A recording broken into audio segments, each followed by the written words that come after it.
오늘 주일 맞이해서 예배당에 나온 여러분, 하나님의 은혜가 또 축복이 여러분에게 임하기를 축원합니다. 올해 우리는 광복 74주년을 맞이했습니다. 작년부터 시작된 한반도의 이 평화 행진은 몇 차례의 우여곡절을 겪으면서 숨차게 달려왔습니다. 평화의 길은 그만큼 많은 고비를 넘겨야 하고 우리가 생각하는 것보다 멀고 험하다는 것을 알게 됩니다. 그래서 우리는 광복절이 있는 이 평화의 달 8월에 진정한 하나님의 평화를 구하는 기도 제목을 얻게 된 것입니다. 전쟁이 없고 핵과 미사일이 사라지는, 그래서 통일이 이루어지는 완전한 하나님의 평화가 이 대한민국에 임하도록 여러분 사명감을 갖고 기도해 주시기를 바랍니다. 과연 진정한 평화, 통일이 올 것인가?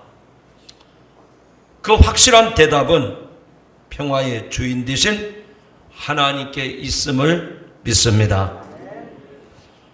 사람 사이의 약속은 완전한 것이 되지 못합니다. 작년 4월에 남북이 서로 오가며 평화를 위한 만남을 시작하더니 곧 이어서 판문점에서 남북 정상회담이 열렸습니다. 그 생생한 감격은 온 세계에 전해졌고 금방이라도 완전한 평화가 찾아올 것 같았습니다. 그러나 비핵화 방법론을 두고 북한과 미국 사이에 첨예한 신경전이 벌어지고 상대방을 비난하기 시작하더니 북한이 핵실험장 폭파 행사를 마친 바로 그날 밤에 미국은 회담 파기를 선언했습니다. 불과 며칠 전까지 그렇도록 부르짖던 세계 평화의 천명, 그리고 다정하게 끌어안았던 남북 간의 따스한 민족에도 순식간에 식어버렸습니다. 그 짧은 시간 속에서 보았던 평화는 가까이 오려다가 더 멀리 날아가는 허상이 되었습니다. 그러나 하나님께서는 그들을 다시 붙들어서 싱가포르 북미 회담을 이루게 하셨습니다. 이 흐름을 보면서 우리 그리스도인들은 더욱 확실한 교훈을 얻었습니다. 평화는 인간의 약속으로 되는 것이 아니라 전능하신 하나님의 허락을 받아야 한다는 사실을, 그리고 하나님은 진실하고 정의로운 사람들과 민족에게 비로소 평화를 내려주신다는 것을 알 수 있었습니다. 그리고 74년 전의 광복도 하나님께서 우리에게 베풀어 주신 은총이었음을 새삼 깨닫게 되었습니다. 그동안 오랜 세월 동안 갈라져서 총을 겨누고 살아온 이 나라에 진정한 평화가 올 것인지, 핵이 사라지고 세계 평화에 이바지하는 복된 땅이 될 것인지, 교회가 무너져버린 북녘 땅에 다시 복음의 회복이 이루어질 수 있을 것인지, 오늘 이후의 평화의 길은 얼마나 넓게 열릴 것인지 하나님의 허락을 바라면서 엎드려야 할 때가 된 줄로 믿습니다. 구약 성경에서 이 평화에 관한 메시지가 있는 성경을 보면 오늘 읽은 본문 미가 서의 말씀을 통해서 그 평화의 메시지를 들을 수가 있습니다. 전쟁과 고통 속에서 평화를 외친 하나님의 사자 미가, 그는 비록 짧은 분량의 예언의 메시지를 남겨놓았지만 오늘 우리 민족들에게 주는 그 평화의 메시지가 그 말씀 구구절절이 담겨 있음을 보게 됩니다. 미가는 남유다 요다망 시대에 예루살렘에서부터 남서쪽으로 100리쯤 떨어진 모레셋이라고 하는 시골 마을에 태어났습니다. 이곳은 옛날 이스라엘과 자주 싸움을 벌였던 블레셋 성읍과 아주 가까운 지역으로서 군사 요충지였습니다. 군대가 주둔하고 농민에 대한 수탈이 많았던 환경 속에서 자랐던 이 미가 선지자는 일찍부터 평화에 대한 염원을 가슴 깊이 새겼습니다. 그는 종교교육을 받지 못했지만 어떤 지식인보다 뛰어난 분별력을 갖고 농민과 백성의 입장에 서서 하나님의 말씀을 선포했습니다. 미가서에는 유독 내 백성이라고 하는 표현이 많이 나옵니다. 백성을 위로하시는 하나님의 손길이 이 미가 선지자의 외침을 통해서 들을 수 있습니다. 오늘의 본문인 미가서 말씀은 위대한 평화 선언으로 시작이 됩니다. 특별히 3절 말씀을 보면 그가 많은 민족들 사이에 이를 심판하시며 먼 곳 강한 이방 사람을 판결하시리니 무리가 그 칼을 쳐서 보습을 만들고 창을 쳐서 낯을 만들 것이며 이 나라와 저 나라가 다시는 칼을 들고 서로 치지 아니하며 다시는 전쟁을 연습하지 아니하고 이런 말씀이 나옵니다. 평화의 날이 오면 맨 먼저 전쟁에 쓸 무기들을 버리게 됩니다. 칼이 소용이 없어서 쟁기날을 만들고 창을 낫으로 바꿔서 이 세상에 전쟁 연습까지도 완전히 사라질 것이라는 예언의 말씀입니다. 지금 우리나라의 형편은 어떻습니까? 혹시 오늘 뉴스를 들으셨나요? 한미연합훈련이 오늘부터 시작된다고 합니다. 이번 훈련은 병력과 장비를 실제로 가동하지 않고 컴퓨터 시뮬레이션으로 진행한다고 합니다. 그런데 북한의 발사체 두 발은 지난달 25일 단거리 탄도미사일로 추정되는 발사체를 쏜 이후 13일 동안 네 번째로 이어지고 있습니다. 북한의 이번 도발은 한미 연습을 겨냥한 것으로 보입니다. 북한은 미사일 발사 직후에 발표한 위무성 대변인의 명의의 담화에서 이런 말을 합니다. 우리의 거듭되는 경고에도 불구하고 미국과 남조선 당국은 끝끝내 우리를 겨냥한 합동 군사 훈련을 벌려놓았다. 그렇게 비판을 하고 한마디 덧붙여서 얘기하는데 여러분 쉽게 알아듣게 말합니다. 맞을 짓을 하지 말라고 엄포까지 합니다. 지금 우리가 광복 74주년을 맞이해서 평화롭게 예배당에 나와서 예배를 드리고 있지만 지금 이 나라 현장에서는 남북 긴장 속에서 합동훈련이 이루어지고 있습니다. 그것뿐만 아니라 일본의 경제 보복으로 민감한 시기에 우리 군이 독도 방어 훈련을 이르면 이달 중에 실시하는 방안을 적극 검토 중인 것으로 알려져 있습니다. 일본이 경제 보복을 한 후에 우리 군이 독도 방어 훈련을 적극 검토 중인 것으로 알려져 있습니다. 미가서에 읽은 말씀과 오늘 우리의 현실을 비교해 보면 맞아 들어가는 게 아니라 미가서의 말씀은 평화를 선언하고 있는데 우리는 전쟁을 지금 연습하고 있어요. 이스라엘의 역사는 놀라울 정도로 우리 민족의 현실과 비슷한 점이 많습니다. 이스라엘 백성은 기원전 931년 무렵에 남북으로 갈라진 뒤에 서로 적대시하며 걸핏하면 전쟁을 벌였습니다. 평화시대는 거의 없었습니다. 여기저기서 일어난 작은 규모의 전투들은 손꼽을 수 없을 정도로 많았고, 특별히 역사에 기록된 큰 싸움도 2번이나 있었습니다. 같은 민족 사이에 일어난 가슴 아픈 전쟁사 다 얘기할 수 없고요.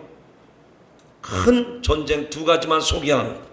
첫 번째가 스마라임 전투입니다. 역대기 13장, 역대하 13장에 기록되어 있습니다. 남유다 왕 아비야 군대는 40만 명, 북이스라엘 왕 여로보암은 80만 명의 군대를 일으켰습니다. 그래서 무려 120만의 군대가 충돌한 대전투였습니다. 결과는 성경에 있는 그대로였습니다. 역대하 13장에 보면 이런 말씀이 나옵니다. 아비야와 그의 백성은 크게 무찌르니 이스라엘이 택한 병사들이 죽임을 당하고 엎드러진 자들은 50만 명이었더라. 그때 이스라엘 자손이 항복하고 유다 자손이 이겼으니 이는 그들의 조상들의 하나님 여호와를 의지하였음이라 라고 말씀했습니다. 적은 숫자였던 유다가 전쟁에서 이기고 무려 50만 명을 헤아리는 이스라엘 군사들이 죽었습니다. 이것은 북왕국에 내린 하나님의 심판이었습니다. 2번째 전쟁이 베스메스 전투였습니다. 유다왕 아마시아는 에돔과의 전쟁에서 이기고 교만해져서 우상을 섬기고 이스라엘과 군사적으로 맞섭니다. 이 결과는 열왕기하 14장, 역대하 25장에 기록되어 있습니다. 이스라엘 요아스가 베스메스에서 아시아의 손자 요아스의 아들 유다왕 아마시아를 사로잡고 예루살렘에 이르러 예루살렘 성벽 에브라임 문에서부터 성 모퉁이 문까지 400규빗을 헐고 또 여호와의 성전과 왕궁 곳간에 있는 금, 은과 모든 기명을 탈취하고 또 사람을 볼모로 잡고서 사마리아로 돌아갔더라. 열왕기하 14장에 나오는 말씀입니다. 그때까지 당당하고 오만하기까지 했던 남쪽 아마시아 왕이 이 전쟁에서 포로로 사로잡혔을 뿐만 아니라 견고한 예루살렘 성벽이 헐리는 엄청난 수모를 당했습니다. 성벽 붕괴를 보는 것은 지옥의 패배를 의미합니다. 400규빗을 헐었다고 하는데 1규빗이 대략 50cm에 해당한다고 하니까 400규빗이면 대략 200m 정도가 성벽이 헐린 셈입니다. 즉 남왕국이 당한 참패의 패전이었단 말입니다. 우리나라 한반도에서 일어났던 전쟁, 더더군다나 외세에 의한 전쟁이 아니라 우리 민족끼리 싸운 6.25 전쟁, 3년 동안 450만 명의 피해를 냈습니다. 그 중에 사망자 수만 하더라도 135만 명이 넘었습니다. 이산 가족은 수백만 명으로 너무 많아 수를 셀 수 없고 전기, 화학, 공업 등 사회적인 시설들이 70% 이상 파괴되었습니다. 실로 엄청난 참화였고 비극이었습니다. 이스라엘의 남북 왕국이 끊임없이 주변 강대국들의 위협을 받습니다.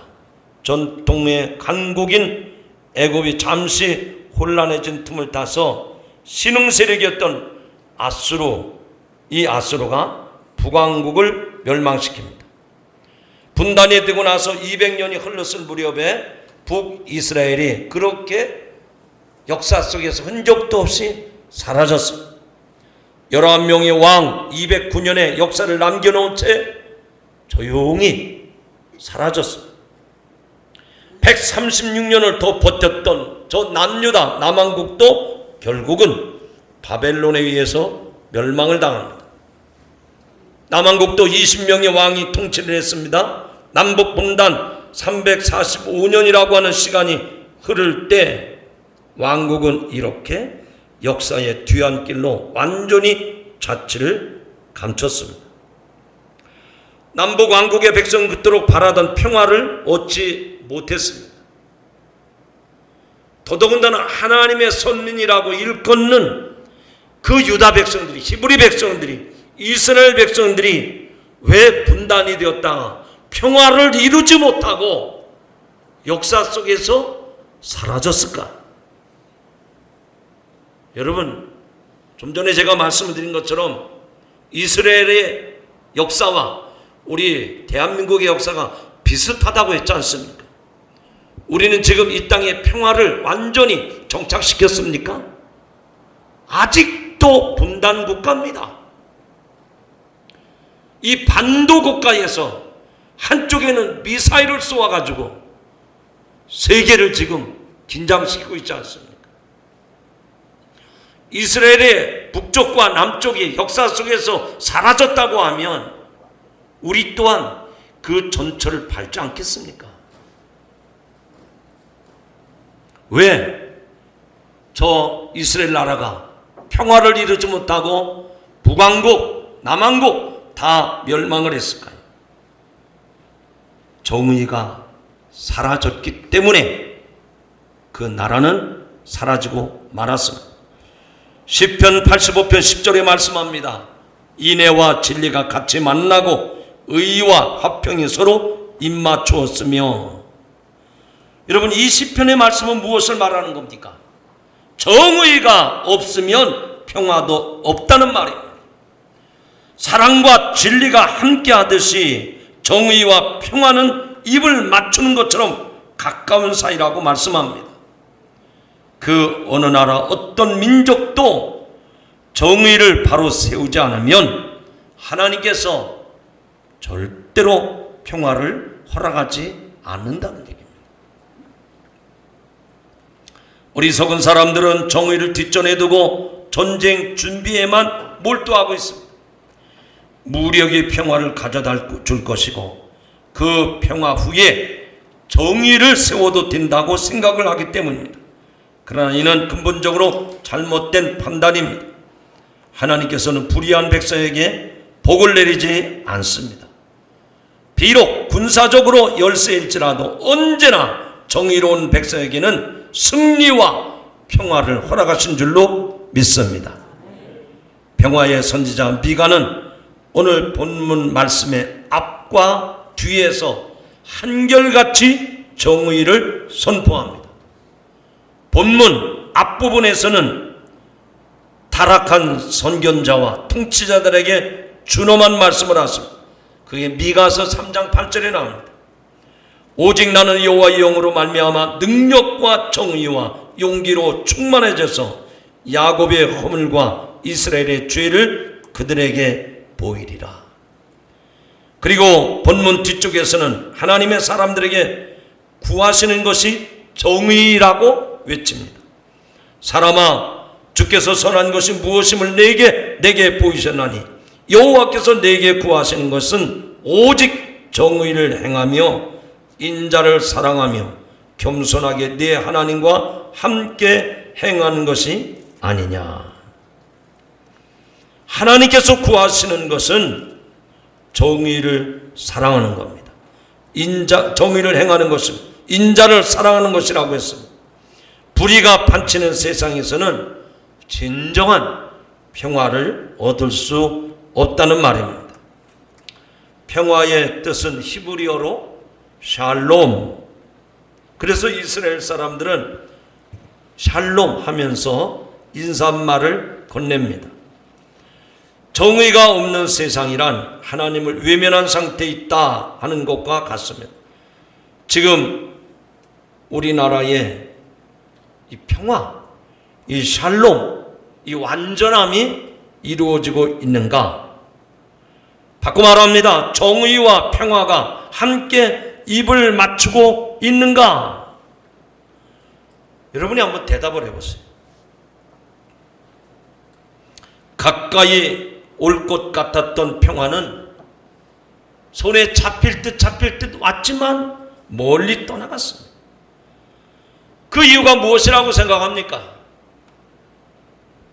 부둥켜 안고 악수를 하면서 서로 화해의 손짓을 했던 그들이 지금은 왜 미사일을 쏘고 한미연합훈련을 하면서 왜 긴장감을 갈등하느냐 말입니다. 정답을 좀 말씀해 보세요. 여러분 나름대로 하나님의 말씀 안에서 그 답을 말씀해 보십시오. 정의가 세워지지 않았기 때문에 평화가 오지 않는 것입니다. 다른 건 그만두더라도 국내 문제만 얘기해 보십시오. 여야 정치인들이 손을 붙잡고 일치 단결해서 이 난국을 헤쳐나가야 되는데 서로 정쟁을 일삼고 있지 않습니까? 아니 정치인들은 예전부터 그렇다 하더라도 교회와 성도들은 어떻습니까? 서로 손을 붙잡고 하나님 앞에 이 땅 이 백성을 위해서 이 민족을 위해서 기도해야 할 때인데 다 제 길로 가고 있어요. 자기 편한 길로 살아가고 있습니다. 교회 안에서도 평화를 찾아볼 수 없는 때가 됐단 말입니다. 남북한 관계, 한일 관계, 미국과 중국 정의롭게 샬롬을 준비하고 있습니까? 어디를 들여다봐도 정의가 실현되는 모습은 찾아볼 수 없습니다. 결국 평화가 깨지면 하나님의 심판이 옵니다. 심판에 대한 예언은 놀랍게도 쟁기를 달린 보습을 빼내서 칼을 만든다고 역설적으로 말씀하고 있습니다. 오늘 본문과 전혀 반대되는 말씀입니다. 쟁기에 달린 그 보습을 빼내가지고 사람을 죽이는 칼을 만든다고 말씀합니다. 정말로 그런 말씀이 있는가? 혹시 잘못 읽지는 않았는지 눈을 비비며 다시 보게 되는 구절이 있습니다. 요엘서 3장 10절의 말씀인데 잘 들어보세요. 너희는 보습을 쳐서 칼을 만들지어다. 낫을 쳐서 창을 만들지어다. 악한 자도 이르기를 나는 강하다 할지어다. 이게 무슨 말씀일까요? 평화 대신 전쟁을 하자는 뜻일까요? 여기서 요엘은 하나님의 심판에 대하여 말씀하고 있습니다. 요엘서를 계속 읽으면 하나님께서 전쟁하는 민족들을 다 심판하리라는 말씀으로 볼 수가 있습니다. 여러분, 이 세상에서 하나님의 심판처럼 두려운 것이 없습니다. 우리는 손쉽게 평화를 말하면서도 그 평화와 입맞추어야 할 정의에 대해서는 무관심했습니다. 속으로는 불의를 저지르면서도 겉으로는 평화를 외쳤습니다. 여야 정치인은 가릴 것도 없고 남녀노소 모든 계층 간의 양극화 현상이 극에 달하고 있습니다. 모두가 다 자기가 옳다는 거예요. 그래서 세상은, 교회는 점점 더 상맥해져 가고 있습니다. 결국 이 정의가 무너지면 하나님의 심판이 임하게 되는 겁니다.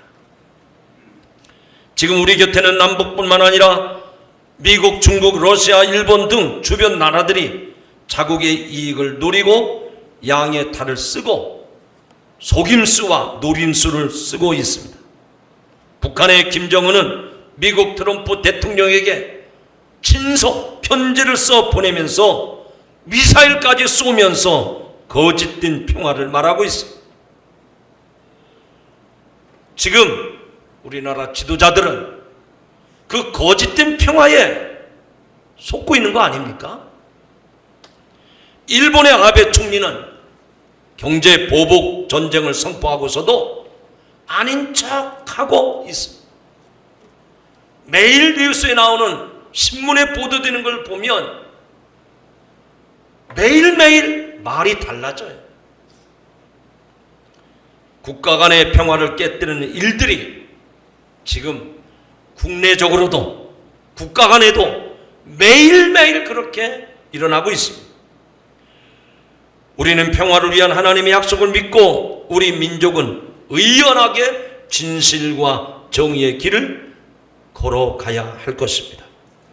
한국 교회와 우리 그리스도인들은 이 길 앞에서 인도해야 하고 평화의 도구가 되어야 할 것입니다.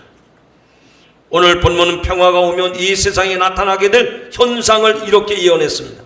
4절의 말씀입니다.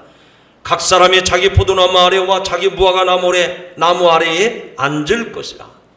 그들을 두렵게 할 자가 없으리니 이는 만군의 여호와 입이 이같이 말씀하셨음이라. 여러분, 평화를 누리는 사람들이 포도나무 그리고 무화과나무 아래 어떤 장소에서도 안전하게 거하리라 라고 말씀을 했습니다. 열매가 달리는 풍요 속에서 자기의 가족과 재산을 지킬 수 있음을 이 말씀에서 약속해 주셨습니다. 하나님을 섬기지 않는 자도 있겠지만 여호와 이름을 믿고 의지하는 사람들에게 영원한 평화의 복을 받을 것이라고 말씀하셨습니다. 정작 이 시대의 우리 그리스도인들은 우리는 어떻게 살아가야 할까요? 정의와 평화를 세우기 위해 무슨 일을 해야 할까요? 국가 지도자 한두 사람만의 노력만으로는 평화가 이루어지는 것이 아닙니다. 나 자신부터 평화의 도구가 되겠다는 소원을 하나님께 드려야만 이 민족 평화가, 민족의 번영이 이 땅에 이루어지게 될 줄로 믿습니다. 비록 오래전이었지만 자신의 삶을 온전히 바쳐서 평화의 도구가 되기를 원했던 성 프란시스의 기도를 기억하십니까? 평화의 기도입니다. 주여 나를 평화의 도구로서 주소서. 미움이 있는 곳에 사랑을, 상처가 있는 곳에 용서를, 분열이 있는 곳에 일치를, 의욕이 있는 곳에 믿음을 심게 하소서. 주여 나를 평화의 도구로서 주소서. 오류가 있는 곳에 진리를, 절망이 있는 곳에 아픔을, 어둠이 있는 곳에 광명을, 슬픔이 있는 곳에 기쁨을 심게 하소서. 위로받기보다는 위로하고 이해받기보다는 이해하며 사랑받기보다는 사랑하며 자기를 온전히 줌으로써 영생을 얻기 때문이니 주여 나를 평화의 도구로 써 주소서. 구절마다 새겨져 있는 평화의 수호는 우리 믿는 성도들이 실천해야 될 기도의 제목을 그대로 담고 있습니다. 저는 제안을 합니다. 이번 한 주간 동안 다른 기도하지 마시고 이 평화의 기도를 3번도 좋고 10번도 좋고 100번도 좋고 그 기도만 하세요. 우리는 이 기도, 이 가운데 무엇을 가지고 나와서 평화의 기도를 드리고 있습니까? 다른 것 구해야 되겠지만 이 광복 74주년을 맞이한 남북 긴장감이 고조되고 미사일을 쏘고 경제 전쟁을 일으키는 이 상황에서 우리가 살 수 있는 길은 주님, 이 땅 위에 평화를 주옵소서. 그러기 위해서는 내가 먼저 하나님의 말씀을 붙잡고 정의를 실현하는 성도가 되게 하옵소서. 그런 기도가 절실히 요구되는 때인 줄로 믿습니다. 사랑하는 성도 여러분, 평화, 하나님이 우리에게 약속하신 것입니다. 그러나 평화가 이루어지지 못한 원인은 무엇이라고 했습니까? 저와 여러분이 하나님의 말씀 앞에서 정의를 실현하지 않기 때문입니다. 정의가 뭡니까? 하나님의 의입니다. 우리는 하나님 앞에서 사람 앞에서 너무 뻔뻔스럽게 거짓말을 하고 일구이연 행동하고 부끄럽게 살아가고 있습니다. 아무리 많은 교회와 성도들이 있다 하더라도 그들의 삶을 볼 때 하나님께서 아직은 멀었다. 아직은 대한민국 이 땅에 하나님의 평화가 임하기는 아직 멀었다라고 하나님이 보시는 거예요. 이번 한 주간 동안 주님 이 땅 위에 하나님의 약속된 평화를 주옵소서. 여러분 자신부터 하나님의 정의를 실천해가는 성도들, 진실한 성도들이 되기를 주님의 이름으로 축복합니다. 기도하겠습니다. 하나님, 미가서의 말씀을 통해서 이 땅에 진정한 평화를 약속해 주셨는데 이렇게 분단된 나라가 평화를 이루지 못하고 영원히 대립하고 갈등하는 이유는 무엇입니까? 주님, 우리들에게 하나님의 정의를 실현하는 믿음을 주옵소서. 하나님의 법을 따라서, 하나님의 말씀을 따라서 정의를 실현하는 성도들이, 교회들이 되게 하여 주옵소서. 그것은 정치 지도자들에게 책임이 있는 것이 아니라 이 땅의 교회와 성도들에게 주어진 책임인 줄로 믿습니다. 하나님을 두려워할 줄 알게 하여 주시고 하나님이 주신 법을, 정의를 실현하는 성도들이 되게 하여 주옵소서. 그래서 진정한 평화가 이 땅 위에, 이 백성 위에 임하게 하옵소서. 기대하고 소망하며 예수님의 이름으로 기도하옵나이다. 아멘.